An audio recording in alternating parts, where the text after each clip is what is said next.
முத்தமிழ் அறிஞர் ஆர்வீர் அண்ணன் டாக்டர் கலைஞர் அவர்களின் 103வது பிறந்த நாளில் அவர் வாழ்வில் இமயமென குவித்த அருஞ்சாதனைகளை மனதிலேற்றி அவர் புகழ் விண்ணும் மண்ணும் நதியும் கடலும்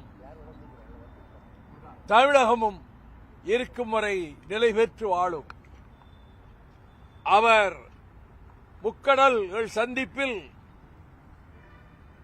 வள்ளுவ பெருந்தகைக்கு உலகில் எங்கும் இல்லாத வகையில் ஒரு கவிஞனுக்கோ ஒரு அறிஞருக்கோ எழுப்பப்படாத சிலையை எழுப்பியது மட்டுமல்ல, 1330 திருக்குறளுக்கும் வான்புகள் வள்ளுவம் உரை தீட்டியதுடன் உலகெங்கும் இருந்து வருகின்ற சென்னைக்கு வருகின்றவர்கள் கண்டு வியக்கின்ற வள்ளுவர் கோட்டத்தையும் நிர்மாணித்தார். அவர் உடன்பிறப்பு மடல்களிலே பெரும்பாலும் வள்ளுவரினுடைய திருக்குறளை முன்னிலைப்படுத்துவார். பெரியாரின் கனவுகளை நனவாக்கியவர். அண்ணாவின் மரண சாஸ்திரமான மாநில சுயாட்சிக்கு இந்தியா உபகண்டம் முழுவதிலும் அதற்கு ஆதரவை திரட்டியவர். பெண்களுக்கு சொத்துரிமை என்று இந்தியாவில் எங்கும் இல்லாத நேரையிலேயே தமிழகத்திலே சொத்துரிமையை பெண்களுக்கு சட்டமாக்கியவர். நெருக்கடி காலத்தில் அத்தனை அச்சுறுத்தல்களுக்கும் அபாயத்துக்கும் எண்ணற்றவர்கள் சிறைபிடிக்கப்பட்டு சித்திரவதைக்கு ஆளான போதும் அணுவளவும் அதனால் மனம் குலையாமல் அண்ணா பிறந்த நாளுக்கு முதல் அவர் எழுதுகிற கடிதத்தில் என் தாயினும் பரிந்து பாசம் காட்டுகிற தலைவர் என்பதை சென்சார் அதை நீக்கிவிட்டதை எதிர்த்து சைக்கோசேல் எல்லாம் அதையே எழுதி பிரதிகளாக்கி அண்ணா சாலையில் 1000 விளக்கில் இருந்து அண்ணா சிலை வரையிலே நடந்தே அந்த பிரசுரங்களை விநியோகித்துக் கொண்டே வந்தது எவரும் செய்ய துணியாத புரட்சிகரமான செயலாகும். அண்ணாவினுடைய கல்லறைக்கு அருகிலேயே தனக்கு இடம் கேட்டவாறே அவருக்கும் கல்லறை அமைந்தது. காலத்தால் அழியாத காவியங்களை பொன்னர் சங்கர், தென்பாண்டி சிங்கம், பாயும்புலி பண்டாரகன், ரோமாபுரி பாண்டியன் என பல காவியங்களை தந்ததோடு கலை உலகில் ஒரு பெரும் புரட்சியை பராசக்தியின் மூலமாக அவர் உருவாக்கினார்.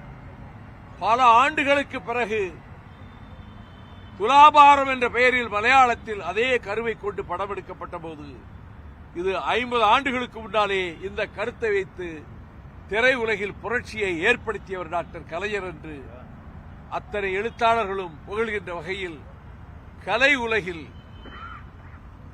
உச்சரிக்கும் சொற்களால் தமிழ் உயிர் பெறுவதைப் போல பராசக்தியிலும் மனோகராவிலும் குறவஞ்சியிலும் நீதிக்கு தண்டனையிலும் மறக்க முடியுமா திரைப்படத்திலும் அவர் திரையுலகிலும் ஒளிபெற்று திகழ்ந்தவர். அவருடைய புகழ் ஓங்கட்டும் வளரட்டும், அது எந்நாளும் நிலைத்து இருக்கும். 30 ஆண்டுகள் அவரால் வார்ப்பிக்கப்பட்டவன் என்பதை என் மனதில் இருந்து என்றைக்கும் நான் அதை அகற்றியதில்லை. அவரால் அடையாளம் காட்டப்பட்டவன், மாநிலங்களவைக்கு 3 முறை அனுப்பப்பட்டவன் என்ற நன்றி உணர்ச்சியை நான் எந்நாளும் என் மனதின் அடிவாரத்திலே மறக்காமல் தேக்கி வைத்திருக்கிறேன். வாழ்க டாக்டர் கலைஞரின் புகழ்.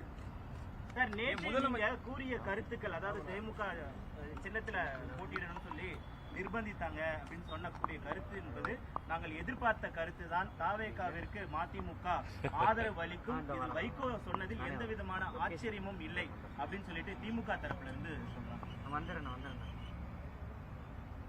நான் அப்படி ஒரு முடிவு எதுவும் இப்ப எடுக்கல. அவர்களுக்கு இந்த சொல்லையே தாங்கிக் கொள்ள முடியாத கொஞ்சம் கோபம் ஏற்படுகிறது சொன்னா, மற்றவர்கள் அதிக இடங்களை பெற்றவர்கள் எல்லாம்